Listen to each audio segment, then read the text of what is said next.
If fossils are to show evolution, then we have to be able to see a change from one type to another type. And as we looked at the fossil record in general, we saw that was not the case according to the evolutionists themselves. There are distinct and separate types. There are gaps, discontinuities between all of the major kinds. And we see that's very definitely the truth as well when we get to the gap between apes and men, though certainly there has been a great deal of effort put to try to show a progression from one to the other here, and that's what would have to be done. And we're often referred to the little gradual progressions of the little man up to the big man in the charts in the textbooks.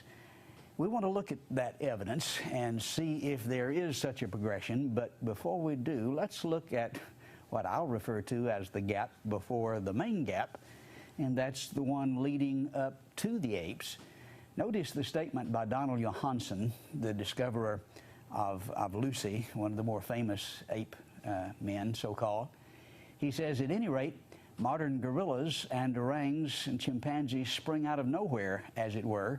They're here today, they have no yesterday.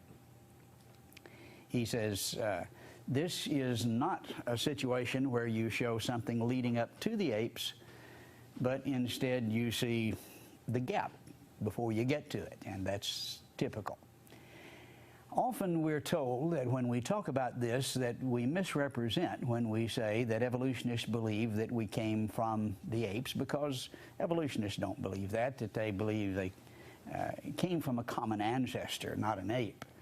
And here we see an example of that kind of statement made by Bill Allen. He was editor of National Geographic just in 2004, when he says humans are not descended from apes, but then Charles Darwin never claimed that we are. Now this is absolutely amazing to me, that somebody like Bill Allen would say Darwin never claimed that we came from apes. It's just simply not so, and it is a quibble that distorts the position. As Darwin says, a naturalist would undoubtedly have ranked as an ape or a monkey. However much the conclusion may revolt our pride, our early progenitors would have been properly designated.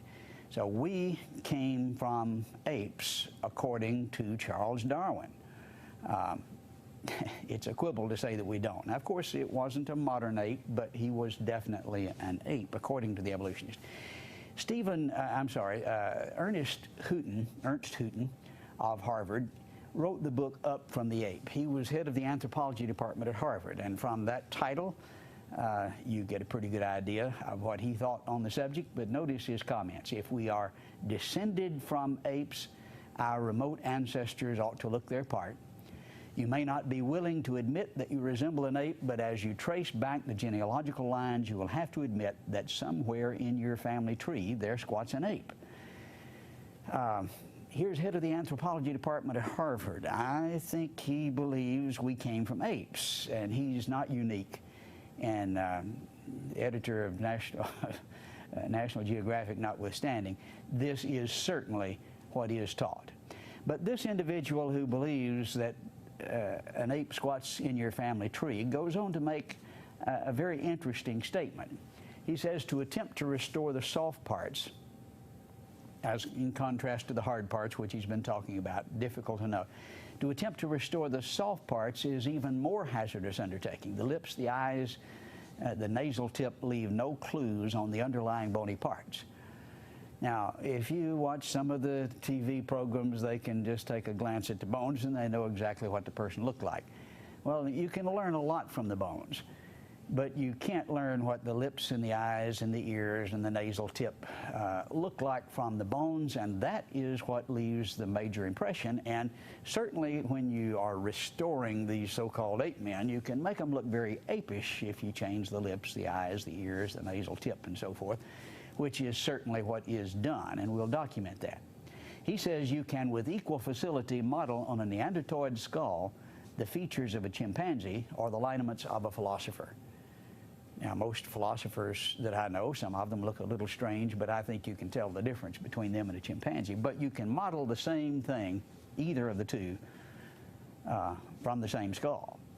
A very important point is made by Roger Lehman, who's editor of Research News Science magazine, certainly a devout evolutionist and a close friend and co-author with Richard Leakey. He says, and this is maybe the most critical point that we'll make regarding fossil men, and he makes it for me. The key issue is the ability to correctly infer a genetic relationship between two species on the basis of a similarity in appearance. Now, we talked about similarities when we talked about the fossil record. And the only way you can tell that the fossil means anything is it's similar to this one, and you interpret that. But that is obviously misleading. He goes on to say it's deceptive and gives a specific example, because similarity in structure, he says, does not imply an identical genetic heritage. A shark, which is a fish, a porpoise, which is a mammal, looks similar. But this is the ball game when it comes to paleoanthropology. You look at this bone and you look at that bone and you say, well, it looks similar or it doesn't look similar, and that's the way you tell ancestors. But it's a deceptive basis, and even the evolutionists acknowledge this. Roger Lewontin is actually bending over backwards, to be fair here. He'd been caught in a rather intemperate statements, being interviewed by Harper's, and he's backtracking a little, and I want to be fair to him. But he acknowledges we don't know anything about the ancestors of the human species. Now, to be fair, we emphasize the word no. Now, he believes devoutly that we came from the apes, and he thinks he knows how it, but in terms of knowing, absolute knowing, we don't. All the fossils which have been dug up and are claimed to be ancestors, we haven't the faintest idea whether they're ancestors. Now, I'm embarrassed to use that statement because I know he wouldn't make that under normal circumstances, because he certainly has a faint idea. He has more than that. He has a deep conviction, and I don't want to misrepresent that. But in terms of knowledge, in terms of absolutely knowing, no, you can't know that this bone is kin to that bone. You dig up the bones, he says. It's up to you to draw the lines. And he says there are no lines when you dig the bones up. You draw them, and of course that's based on similarity, which is deceptive. But if you understand that he's talking about absolute knowledge, he's saying, no, we don't know. But we see lineups like this in the textbooks, and that in the minds of a lot of people is proof. See, there's scientific evidence. It's been demonstrated. Here's the Homo erectus that leads to the Neanderthal and to modern men. Well, this is the typical lineup as it's represented in most textbooks. It's not really typical as you study paleoanthropology, but we'll summarize it and use it as an outline for our session in this brief consideration of paleoanthropology. It actually looks about like this when you see it in the textbooks. The star of the show, and where we'll spend most of our time in this first session, is with Australopithecus, South African ape man. That led to Homo erectus, that led to Neanderthal, and finally up to moderns. Australopithecus is featured as the major proof in the minds of a lot of people. And when I talk to people about why they believe in evolution, many times they'll refer to the ape men, and here are the pictures that they see in the books, and here's the work that the Leakeys did over in South Africa, and this provides proof. Well, let's see what the evidence is. This is a representation by Time Life of this ape man, Australopithecus, and actually was made famous by Louis Leakey a number of years ago with his movie Dr. Leakey and the Dawn of Man, and this was shown in thousands of classrooms across the country, and he's shown going step by step down the Avois Gorge over in Africa, where he found this South African ape man. I think was an ape, but actually his wife was the one who found it, and I've wondered why some of the women's lib movements haven't really capitalized on this. She's the one that made the discovery. He got the credit for it. But notice the statement by Roger Lewin, again, editor of Research News. He knows these people well. They're good friends. They've written books together, and he can represent them accurately.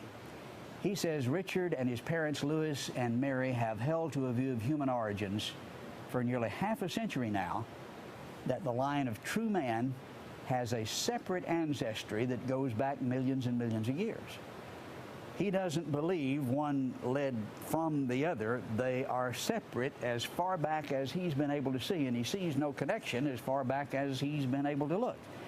He says Australopithecus, the ape man Australopithecus, has nothing to do with human ancestry.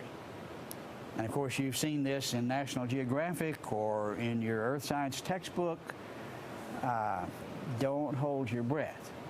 But here is one who knows these people well, and he says they didn't believe that Australopithecus led to man. They were separate as far back as they see them in the fossil record, and they had nothing to do with the human ancestry. Louis Leakey, for example, is touted as the hero of the evolutionist in the movie Gorillas of the Mist, and he is one who's the leader, the icon of evolution. They'll not tell you that he actually gave up on Darwinism, and is quoted in this manner in the Chicago American, actually months before he passed away. Dr. Leakey, and this was after he had lectured there the night before, Dr. Leakey bases his repudiation of Darwin on the results of his long search in East Africa for the remains of the original man. Now, he's often touted as proof of evolution, but never is it acknowledged in any of the textbooks that he actually reached a different conclusion based on the evidence and decided Darwinism was not a good explanation for what he saw. When we look at Australopithecus, we can see why. Charles Oxnard is one of the leading authorities in the world. He is dean, or was at the time this was written, of the graduate school and professor of biology and anatomy at the University of Southern California. Writing an American biology teacher as an acknowledged leader in the field, one of the leading experts, he says, referring to Australopithecus, it's reminiscent of the orangutan and not that much like humans. Now, I'll assure you, you'll never find a statement like that in your textbooks. It looks like an orangutan. It doesn't look that much like a human. May well have been bipeds, that is, walked on two legs, but if so, was not in the human manner. He didn't walk on two legs as we did. They may have been quite capable climbers, as much at home as in the trees as on the ground. And so this was an ape, much more like an ape than like a human. Maybe two legs, but a knuckle walker, at home in the trees. Again, not the picture that you see represented in the textbooks. Lord Sully Zuckerman is perhaps the leading expert in England, and certainly has been for a number of years. He's quoted by Lewin in his book Bones of Contention, referring to Zuckerman, dismissal of the Australopithecines as having anything at all to do with human evolution. They're just bloody apes, he's reputed to have observed examining Australopithecine remains in South Africa. They are just apes. He dismissed them as having anything to do, and is perhaps the leading authority in Europe in paleoanthropology. He says in his book, Beyond the Ivory Tower, Australopithecine skull is in fact so overwhelmingly simian as opposed to human. And then he refers to figure 5, which we'll look at in a moment. Overwhelmingly ape-like, simian, as opposed to human, that the contrary proposition could be equated to an assertion that black is white. You seldom get scientists who make that flat-footed a statement, but it's very obvious he is persuaded that these are apes. They are not humans, and it's just like calling white black, black white to say the opposite. And then he shows why in figure 5. He's looking here at illustrations of the chimpanzee skull on the left and the Australopithecine skull on the right. And as you look at these pictures, you see, wow, they sure do look like each other, don't they? The top view, yeah, that looks pretty close, much closer to each other than to humans. And then you look at the bottom and you say, well, yeah, that's closer to each other, the chimpanzee to the Australopithecine, than they are to humans. Now, we're told, well, yes, that's true, except you do see a difference. And in the bottom picture, you can see that the teeth are different.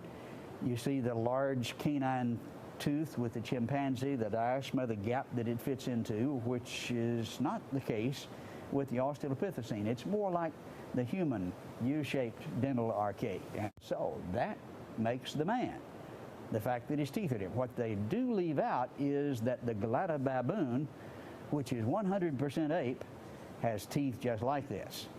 And so it's not unique to humans. Some apes have teeth like this. Australopithecus did, so did the Galata baboon. Perhaps the most famous example of the Australopithecine type, the Afar afarensis, was found by Donald Johansen, called Lucy. And a lot of notoriety and always in the textbooks. In fact, big news recently in Houston where it's going to be on display for a while. And I've had people say, well, look at Lucy. This is proof of evolution. This is really frustrating because the information has been distorted. And the most obvious interpretation is this was an ape. I'd like to introduce and show a brief clip of Dr. David Minton. He's a professor of anatomy. He's taught in St. Louis at the American University there for 20 years, and he's commenting on it. Now, all of the people that I quote, unless we tell you otherwise, are devout evolutionists. Dr. Minton is a creationist, but a highly qualified creationist. And he's describing what actually happened, and actually he'll introduce Dr. Lovejoy, who acknowledges what has happened. So you get the picture? The creatures like Lucy have the ape orientation of the iliac blades. Now, what are the evolutionists going to do about that? You're not going to believe this. Nova, have you heard Nova? There was a PBS Nova series in which Dr. Owen Lovejoy, a very distinguished, famous paleoanthropologist, was involved. And he's looking at Lucy's skeleton here, and he's lamenting the fact that the hips are all wrong. They're supposed to be human-like hips, so you can walk the way the Latole footprints showed she walked, but they don't look like human hips, they look like ape hips. What to do about this? Watch it. You'll get a big kick out of this. The ape that stood up, it was a revolutionary idea.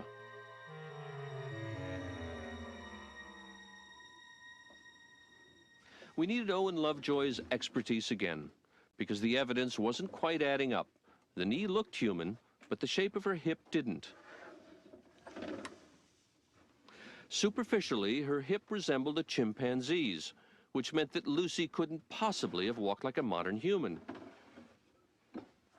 But Lovejoy noticed something odd about the way the bones had been fossilized. When I put the two parts of the pelvis together that we had, this part of the pelvis has pressed so hard and so completely into this one that it caused it to be broken into a series of individual pieces which were then fused together in later fossils. So you see they were broken and they don't fit together properly. They did speculate in the program as to exactly who was responsible for breaking the hip, and current scientific evidence suggests perhaps a deer stepped on it. Here you can see a deer foot stepping on the bone. Isn't that a bummer? Let's see where it goes from here. This has caused the two bones, in fact, to fit together so well that they're in an anatomically impossible position. The perfect fit was an illusion that made Lucy's hip bones seem to flare out like a chimp's. But all was not lost. This is a power saw, friends. You may want to put your goggles on. Lovejoy decided he could restore the pelvis to its natural shape. He didn't want to tamper with the original, so he made a copy in plaster. Notice he's removing whole parts, not just cutting. He cut the damaged pieces out and put them back together the way they were before Lucy died. It was a tricky job, but after taking the kink out of the pelvis, it all fit together perfectly, like a three-dimensional jigsaw puzzle. Look how perfect. You can read a newspaper through the hole. As a result, the angle of the hip looks nothing like a chimp's, but a lot like ours. Yeah, now, this is what we call science. You can teach this in the public schools, but you can't criticize it, because if you do, that would be religious. Unfortunately for the evolutionist, dozens of other examples of the afarensis form have been found. Lucy's not the only example, and they wouldn't try to change all of the hips. Arlene Ziltman of the University of California is commenting on, more recently, on what we have learned about the whole picture. She says they're like, and this is quoted in Science News, Ziltman compares the pygmy chimpanzee to Lucy, one of the oldest known hominid fossils, and finds the similarities striking. She says they're almost identical in body size, in stature, in brain size. Ziltman argues they indicate that the chimps use their limbs in much the same way Lucy did. And when, in other words, she was a knuckle walker like the other apes, and they're just virtually identical. She was an ape, she was a chimp, and this is what the leading authorities have acknowledged in spite of Lovejoy and Johansson's shenanigans. The main effort has been to cause them to be human because they stand upright. Here's the argument. If they stand upright, then obviously they're human. Well, I know lizards that walk upright. What does this prove? The fact that an ape decides to walk upright? Well, actually, we have an example of that happening that's referred to here from CBC Health and Science News. Just a few years ago, there were some apes, macaw monkeys, that got sick and almost died, and one of them, after it almost died, recovered and walked just, they called it ramrod straight from that point forward. The zoo workers say this started when she got sick, walking upright exclusively. A zoo veterinarian says he's not sure why she's altered her behavior, but here is a change from walking like an ape to walking upright. Why did she do that? Well, the zoo worker went on to speculate that the illness could have caused brain damage, and so maybe that's why we walk upright. This is maybe why the ape did. It's strictly an interpretation, again, based on similarities, many similarities imagined. Notice the distorted kind of interpretation to which we're subjected that was in National Geographic, the latter part of 2006. The human ancestor, here is the front page, and of course this is an orangutan, blurred the lines between ape and human for example. Here's a new find, and here is the real solution to all of the problems. For example, her femur from knee to hip is close to that of a modern human, implying she walked efficiently on two legs. I'm sorry, that's just not true, but that's what's touted in National Geographic. We go to a much more respected scientific journal, Nature, to get the actual evidence. In fact, numbers of science journals have reported and bewailed what had been presented there by National Geographic.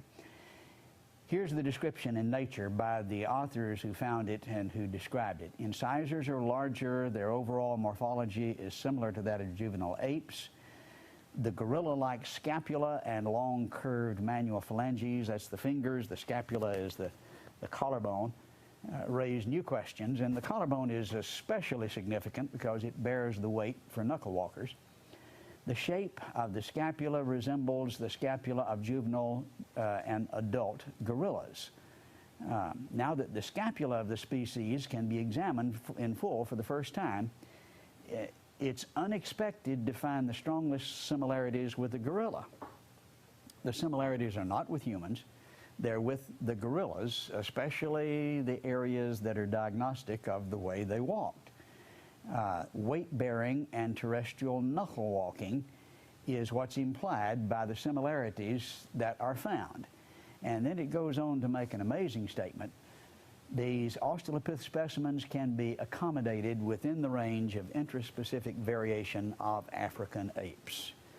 Yes, the apes vary. You see different types. But what we see here is within the range of the variation of apes. Now, that's not the way it was presented in National Geographic. You need to be aware that evidence is often severely manipulated. There are similarities, but the representation of the similarity is often just distorted. We are told that a good example of these Australopithecine footprints were found by Mary Leakey in Africa. They were from the same, quote, time period as they assessed the time. And they were beautiful footprints, but they were human footprints. They were very human. The ape, of course, has a hand for a foot, and here are human footprints. Now, if Lucy made these, this is pretty good evidence that she walked upright in spite of the anatomy that we've now found. Notice the description of Mary Leakey herself, who found them. They belong to the genus Homo, or true man, rather than to man-apes like Australopithecus, who was once thought to be a forerunner of man. Now, this is Mary Leakey's statement. They once thought that, but she doesn't. Refers to the dates. I disagree, but let's play the game their way and see how it comes out. We'll talk about dates in another session. Here is a time period right in the middle of the Australopithecines. In fact, this is ancient. This is at the beginning of the Australopithecine time period. But they would be, in Mary Leakey's words, people not unlike ourselves. And I believe they were made by people. There's no evidence that were made by anything else. But what's really ripped it for the idea that Lucy made them is that, unlike with the early specimens, which had no feet, now we found a number of specimens that had good feet, and they were 8 feet. Referring to Australopithecine afarensis, that's Lucy's type. The recent descriptions of 4 articulating foot bones from the 3 to 3.5 million-year-old deposits in South African cave site Sturfontein support this. The divergent big toe, and that's what distinguishes the ape foot from our foot, indicates some degree of prehensile grasping. They wrap around a limb, as in apes. And we see here the human foot form and the ape foot form, and Lucy had a foot clearly indicated from the portion that was found in the more recent skeletons like an ape. Lucy didn't make these footprints. Humans made these footprints at the same time, we're told, that Australopithecus was around. And so, like the Leakeys say, you've got evidence of man and apes, Australopithecines, as far back as you go, together, not one leading to the other. William Howells, who at the time this statement was made, was head of the Department of Anthropology at Harvard University. And he refers to the work of Russell Tuttle, who he says is the leading expert in the world on gaits and limbs and fossil footprints. He finds that all aspects of the footprints, especially, are remarkably like modern feet, modern human feet, and that the afar prints, that's Lucy's feet, are significantly different than humans. And so you do have human footprints back there.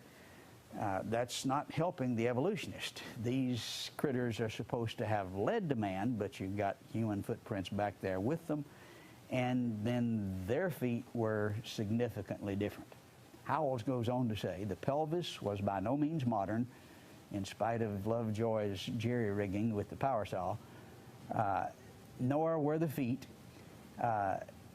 He says the toes were more curved than ours. They're for wrapping around limbs. The heel bones lacked our stabilizing tubercles. A couple of small ligaments that in us tighten the arch from underneath were apparently not present. In other words, if you're going to walk like we do, you need an arch that can contract. And the finger bones were curved, again, just like you see in the apes, as they are in tree-climbing apes. Now, what is he describing here? You don't have to be an expert to understand that he's talking about apes, but the experts do acknowledge this, and we're looking here at the three probably most authoritative experts in the field. David Pilbeam of Yale, Glenn Isaac of Harvard, Matt Cartmill of Duke, and we'll say more about their credentials in a moment. But they say the status of Lucy has significantly shriveled. The Australopithecines, and this was not recent, this was 86. This ought to be in the textbooks, but it isn't. Australopithecines are rapidly shrinking back to the status of peculiarly specialized apes. Why would they say that? Well, because that's what you see when you look at the bones. They look like ape bones. And more recently, if you want a recent quote here from 2007, April 10, in the Proceedings of the National Academy of Sciences, edited by David Pilbeam, morphology on a recently discovered specimen of Australopithecus afarensis, that's Lucy's category, closely matches that of gorillas and casts doubt on the role of Australopithecus afarensis as a modern human ancestor. Now, the authorities know better, and the authorities have said better in the leading journals. We need to change the textbooks, but they don't really have anything to put in its place, and so they haven't, and it's not likely to happen. Summarizing, then, with Australopithecus, we find that the shoulder bones, the collarbone that bears the weight of knuckle walkers, was like an ape, and so walked like an ape, and had a brain certainly the size of an ape, and teeth like the Galata baboon, an ape, arms like an ape that would reach down and allow them, as one author said, to scratch their ankles when they stood upright. Hands like an ape, and legs like an ape, and feet like an ape, and toes like an ape, according to the leading authorities. What do you think this was? Must have been a duck. No, I think when we look at this first example that is on the bottom rung of the ladder that's supposed to lead to man, we have apes. Now, the next one is Homo erectus, that we'll consider in the next session. But the first one that gets most of the attention today lends no support to evolution. You look in the zoo today, you see a variety of apes. There were more in the past. This was one of them that has become extinct, but it was definitely an ape.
In our first session on fossil man, we looked at the evidence regarding Australopithecus. This is the first on the rung of the ladder that leads up to modern men on this ladder of graduated fossil men that's supposed to be a demonstration of evolution. But as we look at this first rung of the ladder, including Lucy, one of them, we see that these were apes. This is not a conclusion that we reach because of our Sunday school lessons, but because of paleoanthropology and because of the statements of the leading authorities about the nature of these specimens. There obviously are those who will say this is an ancestor of man, but often they're the ones that found them, or as we say down in Texas, they have a dog in the fight. But they have others who are leading authorities in the field who point out with good reason that this is not the case. Many times the evidence is gerrymandered, and we saw demonstrations of that. The next one on the rung of the ladder is Homo erectus. that's supposed to lead on up eventually to man. And here we go back in history to look at the beginning of the evidence for Homo erectus. Historically, this is where the search for fossil man begins. In this famous picture, we see the leading paleoanthropologist of the time, actually there at Cambridge, and we see Black and Dawson and Oakley and those who were convinced that the Piltdown man was an excellent fossil specimen that was leading to man. This was an ancestor of man, and of course it was a fraud. It was in the textbooks for over 40 years before it was finally exposed as fraud, and the men of science eventually did. It should have been done much earlier. It was very crudely stained and filed. The evidence was excluded from the leading authorities.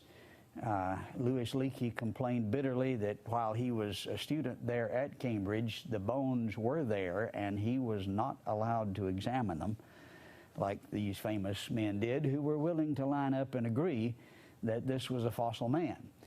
But when they finally did allow them to be examined, it was acknowledged to be a fraud. Very interesting statement is made about that by Roger Lewin. Again, editor of Research News, in his book Bones of Contention. And by the way, the book Bones of Contention, while affirming great ages and certainly written by a devout believer in evolution, nevertheless is pretty historically accurate and is an interesting book and tells the story of exactly how these things were found and the conclusions that were reached and why. But regarding the Piltdown man and this picture that we looked at just a moment ago, how is it that trained men, the greatest experts of their day, could look at a set of modern human bones, the cranial fragments, and see a clear simian signature in them? Now, they saw this. They saw ape, simian signature in what was actually a modern human bone, and then see in an ape's jaw the unmistakable signs of humanity. Now, it was from an ape, but they saw humanity in it. Now, how is it that the greatest experts of their day could do that? We think experts know these things. He says the answers inevitably have to do with the scientists' expectations and their effects on the interpretation of the data. As he pointed out earlier, they have to interpret. The key issue is inferring a genetic relationship based on similarities that they see. Well, they expect to see certain similarities, and they see what they tell us about it. Someone says, if I hadn't believed it, I wouldn't have seen it, is probably a better depiction of what we see in this case, as acknowledged by Roger Lewin. We go back in time, and after the Piltdown man, we found that Henry Osborn of the American Museum of Natural History decided that we needed a fossil man over in America. Maybe he thought the people in Nebraska looked primitive, and so he went to Nebraska and found a tooth that he says looked like this in real life. This is Hesperopithecus haroldcooki. Harold Cook was the one who actually found the bone and brought it to Dr. Osborn. But he restored it and had this made the front page of the New York Times. It said he walked erect and had a tail. And anyway, this was America's answer to the Piltdown man, the fossil man from America, Hesperopithecus haroldcooki. Well, he allowed the experts to examine this, and they began to look at more evidence. Several were very, very skeptical. And then the next year, they found a complete jawbone with several teeth like this in it, and it turned out to be an extinct peccary, or a type of pig. As one person, that's one case where a pig made a monkey out of a man, and some of them suggested that maybe they should have called it Hesperopigdunfulum cuckoo. He took a lot of flack, and I think appropriately. But this is the nature of the history of the early stages of fossil man, and it begins in this category of Homo erectus. Another example is the Java man. This was found by Eugene Dubois. He read, according to his own acknowledgement, Darwin's statement somewhere, there's an ape more human-like or a human more ape-like, and this will be the evidence that'll be found, so he went out to find it, and he traveled to Java. He thought the people in Java looked primitive. This was a part of his racist concept, and so he looked for primitive man there on the island of Java. He found a very human-like leg bone. He found a very ape-like head bone, about 75 yards apart in different layers. A few teeth were found later, but that's the total of what he found. More evidence has been found subsequently which did not fit with his conclusions, but this ape skull and human leg makes an ape man, and put them together and restored them to look very, very ape-manish. He did find other evidence that he didn't tell people about, and you don't learn about this usually, certainly not in your undergraduate work. This is Wajak 1 as he's restored by Coons, a very large-brained, much larger than our average today. This was almost 1,700 cc's compared to our average 1,440. Was found in the same area, in the same layer, but he hid it. He put it under his dining room floor and nailed the boards over it, and it wasn't for 40 years later that they finally found out about Wajak 1 that was found with this partial cranium and partial leg bone. But that's all faded, though not from all the textbooks, some of them, by more recent finds of excellent examples, and they weren't nearly as old as they thought. And now that they realize that there were very modern-looking skeletons, forms there found with them. And here we find one of the leading authorities here reporting in Science News, Milford Woolproff of the University of Michigan. He argues that Homo erectus fossils actually belong to an anatomically diverse form of Homo sapien. That's us. And so we see Eskimos that are a little different, and Australian Aboriginals that are a little different, and we see the Bushmen that are a little different from the Ubangis, and we see variations of good men, and this was a variation, but it was a Homo sapien. This was a man, and Java man doesn't belong in the lineup anymore. He was already Homo sapien, according to the leading authorities. He's in the textbooks many times, though acknowledging that many of them have been removed. 1470 skull, new Kenya National Museum, found by Richard Leakey, is one of the leading representatives today of Homo erectus. Originally, it caused a lot of problem. They had to do some redating and some gerrymandering in order to get this to fit into the tree. But here is a very human-looking skull that's supposed to have been found back at the time, actually, of Australopithecus, but okay, it's very human-looking, so they put it in Homo erectus. But notice the description that we find in National Geographic regarding Leakey's find. Either we toss out this skull or we toss out our theories of early man, asserts anthropologist Richard Leakey, of this 2.8 million year old fossil, which he has tentatively identified as belonging to our own genus. Now 2.8 million, that puts it right in the middle of Australopithecus. You got to do something about that, so they took it to California and had it redated, and it's now 1.9, we're told. But it's still very, very human-like. It simply fits no theories. Notice the description. No previous models of human beginnings. The skull's surprisingly large brain case. It's all compared to ours, but certainly within the range of humans today. It leaves in ruins the notion that all early fossils can be arranged in an orderly sequence of evolutionary change. Now, a large brain case with this no brow ridges, vaulted skull. Now, brow ridges is supposed to be primitive. I get a little bit sensitive about brow ridges indicating that people are primitive. But this one didn't have that, and so it was supposed to be non-primitive and a large brain case. But it's back at the time of Australopithecus. We learned more about the brain case when we looked at the endocasts. These are casts that fill the cavity of the brain, and then the bone peels away, and we see exactly what the brain looked like.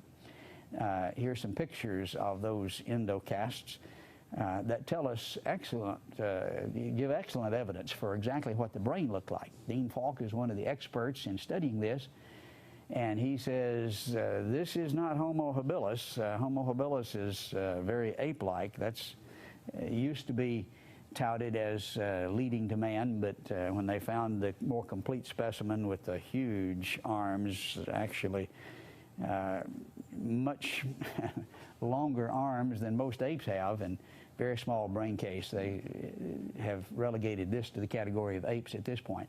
But it's different, he says. This is similar to the African progid, that is Homo erectus, but the 1470 skull is shaped like that of a modern human. Now, they don't tell you that in the textbooks, but this brain was like a modern human. We're also referred to another example of Homo erectus. This is found by Richard Leakey, and this is the boy from Turkana boy. They thought it was 11 years old initially, and then found out it was even younger than that, which makes for a significant problem.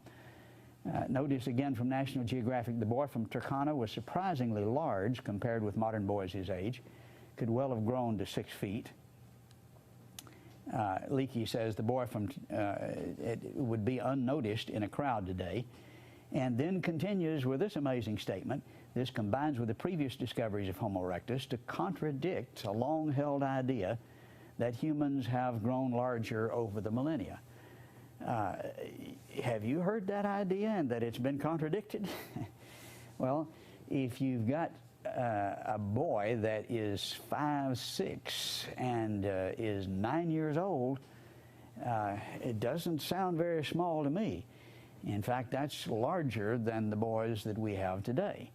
And this is documented in Origin of Humankind by Richard Leakey. We now know that it was 9 years old, not 11, and it was 5'6" here, shown with Dr. White, who illustrates just how large this 9-year-old was.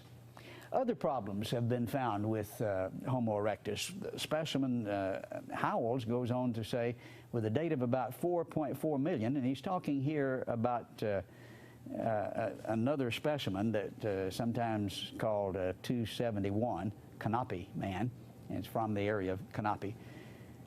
4 million. Well, now that gets us back earlier than virtually all of the Australopithecine specimens, but it could not be distinguished from Homo sapien. Morphologically, that's by the shape, outward shape, or by multivariate analysis, by Patton and myself, 67, or by much more searching analysis by others since then. Now, this has been around a while. They've known about it. It couldn't be distinguished from Homo sapien, but it was older than those things that are supposed to have led to Homo sapien. So what do they do with it? They call it a Homo erectus. I don't think that solves the problem. Now, multivariate analysis is a very thorough comparison. We talked about the eyeballing. This is similar to that. Well, with multivariate analysis, you measure a bone about 1,000 different ways, and you measure the bone you're comparing it with exactly the same way, about 1,000 different ways, and then you put it in a computer, and the computer gives you a statistical readout of just how similar they are. But by using that method, as well as morphologically and even more searching analysis, according to Howells, it couldn't be distinguished from Homo sapien. And it's older than anything supposed to have led to him. Homo erectus then is summarized this way. Java man no longer really in the lineup by most assessments, belonging to Homo sapien. Turkana boy is certainly there, but he's large and unnoticed in a crowd, larger than our boys today. 1470, according to Richard Leakey, like modern humans, and then the brains were like modern humans. The Latoy footprints are put in the category of Homo erectus, but they are people, according to Mary Leakey, not unlike ourselves. She discovered them. And then you have Canopy Man at 4.4 million that's indistinguishable from Homo sapien. What are we looking at here? Is there any question about what we're looking at here? These are people. These are men. Some of them may have lived in the jungle. Some of them may have lived in caves. We have people doing that today. But these were people. These were good men, and that's not based on wishful thinking. When you look at the actual evidence and the statements by the leading authorities, that's what you have to say. It's not really honest to say it otherwise. That brings us then to the next rung of the ladder, Neanderthal. Well, we've all seen the Neanderthal reconstructions. We know this certainly looks like an ape man. And yes, the reconstructions certainly do. And if we found those in the back alley, it would scare the living daylights out of us. This is a type that was first found in the Neander Valley, hence the name Neanderthal, in Germany, and restored very quickly to look like this by Marcel and Buell. And he had, of course, read Darwin, and he believed devoutly there was an ape man somewhere, and so he restored it to look like that. Remember Houghton's statement, you can model on a Neanderthal skull the features of a chimpanzee or the lineaments of a philosopher. Well, he did a lot of that modeling and did so very poorly, as leading authorities acknowledge today. This is Marcel and Buell, devout believer who was responsible for this misleading representation. Let's set the record straight with Ian Tattersall. Now, this is no lightweight. He is head of the Department of Anthropology at the American Museum of Natural History. Again, this is not a creationist. This is not my idea. Head of the Department of Anthropology at the American Museum of Natural History. This fellow knows a little bit about anthropology. He says, quite as important as new Neanderthal finds in the 50s, and this helped us change our view of Neanderthals, we found some new specimens, was the recognition finally that the stoop-shouldered, bent-kneed stereotype of these humans created by Marcel and Buell was totally false. Now, that's his assessment. The head of the Department of Anthropology at the American Museum of Natural History said, this is false. But guess where you find it? In the museums and in the textbooks. This is not the way he looked. Richard Leakey comments on this. He says, to refer to someone as a Neanderthal was and still is to some extent an intended insult. But then he says the rehabilitation, however, began in the mid-50s when two anatomists, William Strauss, A.J.E. Cave, undertook a second reconstruction, a body which, though somewhat stocky, was essentially like modern man's. And essentially meaning he doesn't see any difference, and says they would be unnoticed in a crowd again. Put him in a Brooks Brothers suit and you'd never know that he was different. He's been rehabilitated, according to Richard Leakey. He goes on to say the brain is slightly larger than modern humans, averaging about 1,600 cc's, again compared to our 1,440. The Neanderthals' average height was 1.67 meters, that's 5'8". That's not considered unusual. The average Oriental is just a little bit shorter than that.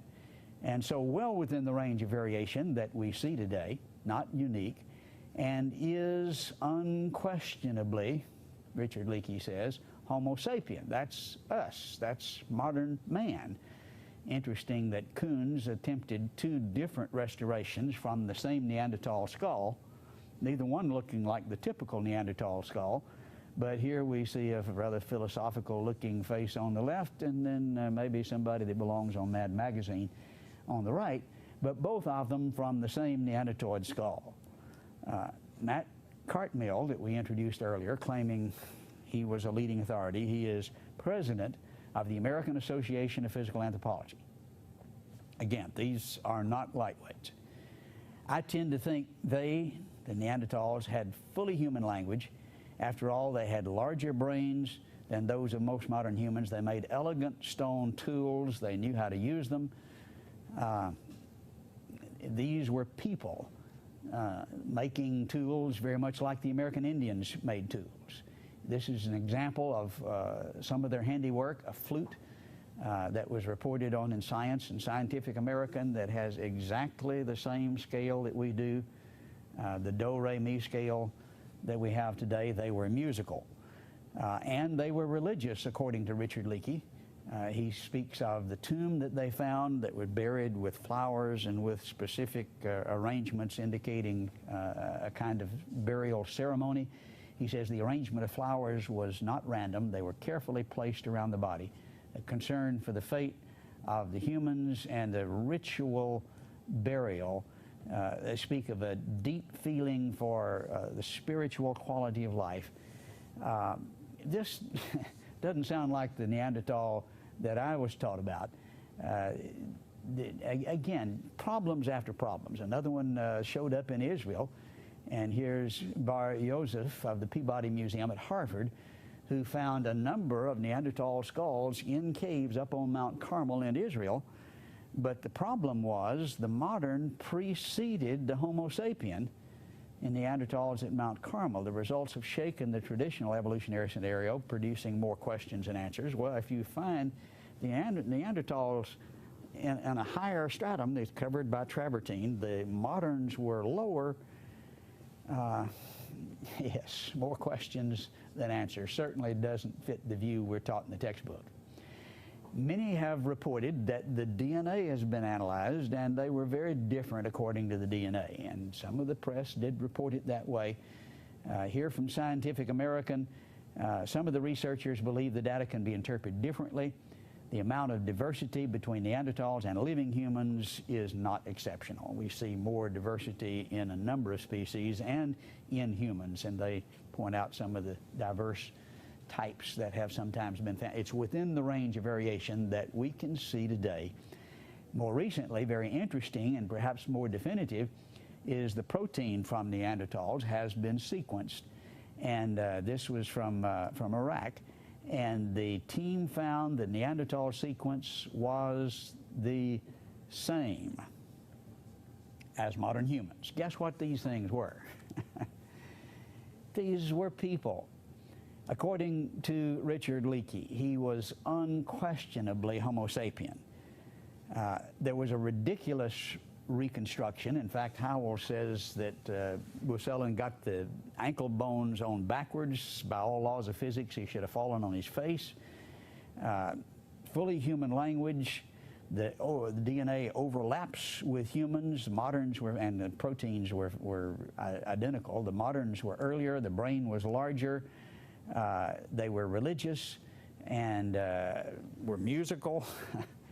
These were not only people, they were good people, and according to the way they made their flutes and some of the tools, they were ahead of me, certainly, in that department. They've been grossly slandered by ridiculous reconstruction, but these are people. Richard Leakey says unquestionably Homo sapien.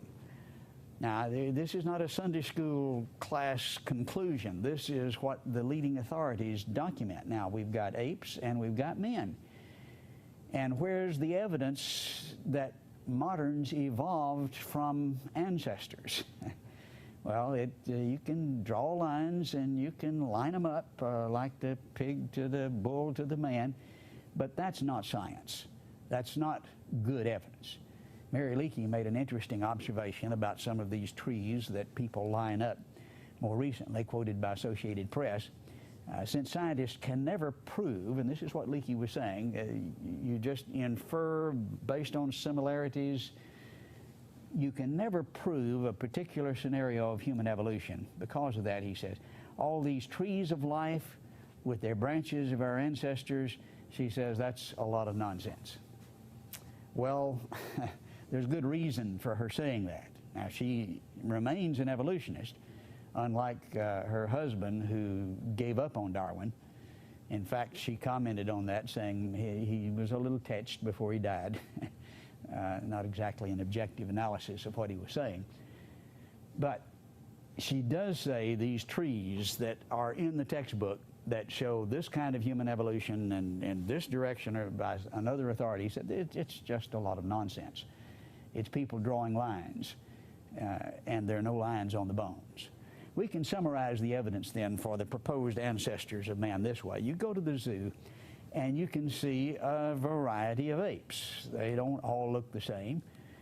You can see a significant variety, all kinds, and there used to be more in the past, as we saw from the documented experts. There were greater numbers of phyla, greater diversity in the past. We have fewer today. Some of them are extinct, and you can go back and find some of those that are extinct today, but they're apes. They're a part of the variety of apes that have existed, greater in the past. And we look at the fossil record of humans, and likewise, we see a variety, and sometimes you can see what looks different to us, to our eye, not different to their eyes. And you could say some of them just look rather peculiar. I understand people thinking that, but they're humans, and they're excellent humans, and we need to understand that. And that's what we see in the fossil record. We see apes, a variety. We see humans, some variety. Now, they've desperately tried to shoehorn things in between, and at that point, I think they've just wound up looking foolish. But what you find is either apes or humans, or as Dwayne Gish used to say, you take a little incus opus and a little hocus pocus, and you come up with Pithecus spoofus. And that's what's been shoehorned in the middle. That's a picture of the actual evidence for fossil men. The record supports just exactly what the creationists would expect, a distinct, separate kind for each. A gap before the apes, a gap after the apes before you get to man. This is what we found in the fossil record earlier. The fossil record of men favors creation because of that, and it is against the idea of evolutionary progression. I want to make one more point before we conclude, referring back to some of the implications of evolution of man doctrine. If we look at Origin of the Species, that's really not the title. Many people are unaware that it was actually Origin of the Species and Preservation of Favored Races. This is a photo of the actual original edition, and you see the term favored races up about 2/3 of the way up. This would never fly today, and so they edited it and took that out. But Darwin was a very devout racist, as were most of the people who were following his thinking. In Descent of Man, he makes this statement: at some future period, not very distant as measured by centuries, the civilized races of man will almost certainly exterminate and replace the savage races. Now, you've got savage races and you've got civilized races, you see, and one's going to exterminate the other throughout the world. At that time, the anthropomorphous apes will no doubt be exterminated. He says the break between man and his nearest allies will then be wider, for it will intervene between man in a more civilized state, as we may hope, than the Caucasian and some ape today, as low as a baboon, instead of the now Negro or Australian and gorilla. Now, if that doesn't make your flesh crawl, it's amazing. Obviously, he's a hero in the minds of many, but if any so-called hero were to make that kind of a statement today, he wouldn't be a hero anymore. I think he needs to be exposed for what he is. Stephen Gould has acknowledged what happened as a result of his teaching.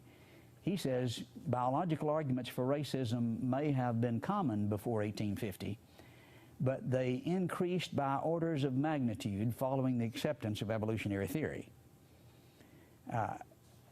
Increased by orders of magnitude. That's the fruit of the tree. And then he goes on to say the pervasive racism of the white scientist. This is typical following Darwin's book, Origin of the Species. They look to the activities of their own children for comparison with normal adult behaviors in lower races. Now, Stephen Gould is not saying this. This doesn't represent Stephen Gould, but he's talking about the typical white scientist following Darwin's introduction of Origin of the Species and as a consequence of it. He gives an example of this kind of thinking from Henry Fairfield Osborn, who was curator of the American Museum of Natural History that we referred to earlier. What did he say? Now, this is not Darwin saying it, but he's quoting the head of the American Museum of Natural History. The standard intelligence of the average adult Negro is similar to that of the 11-year-old of the species Homo sapien. Negroes are not even in the same species, according to him. That's just thoroughly disgusting. But that's the fruit of the tree, even according to Stephen Gould.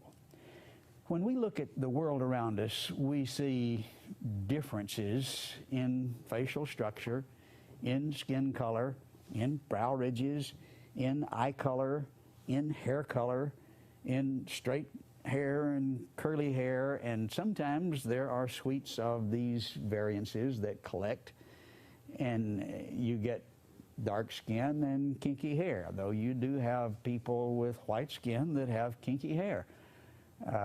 In Ireland, you got a lot of people with red hair and blue eyes and freckles, and usually there's not a lot of prejudice associated with that collection, but it does get associated with other collections foolishly.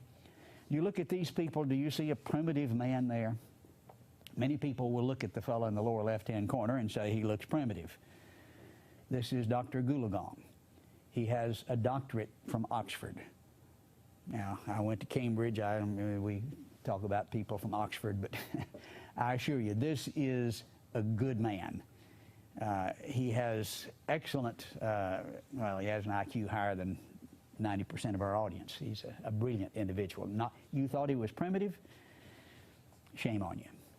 It's really been interesting to see the results of our National Genome Project, a monumental scientific project that has demonstrated that when we look biologically, when we look at the genome, you can't find race.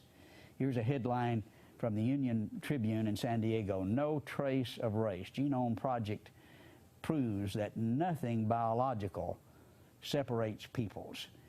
It's not there. Often you can find greater difference between a brother and a sister than you can between what's called today a black man and a white man. Scientific American has explored the matter at length and found it doesn't exist in answer to that question. We've been looking at scientific evidence. At this point, let's just compare the models and the implication and use a passage of Scripture that will help define the position very much in contrast to that of the evolutionist, and we'll conclude with this. Genesis 3, Adam called his wife's name Eve because she was the mother of all living.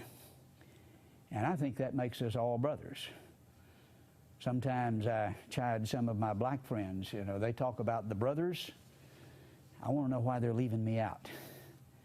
I think we're all children of the same mother and father, and that we need to act as if we're brethren, and that's what creation produces. When you have that concept, that's where it leads. Not that all people go where it leads, but they should.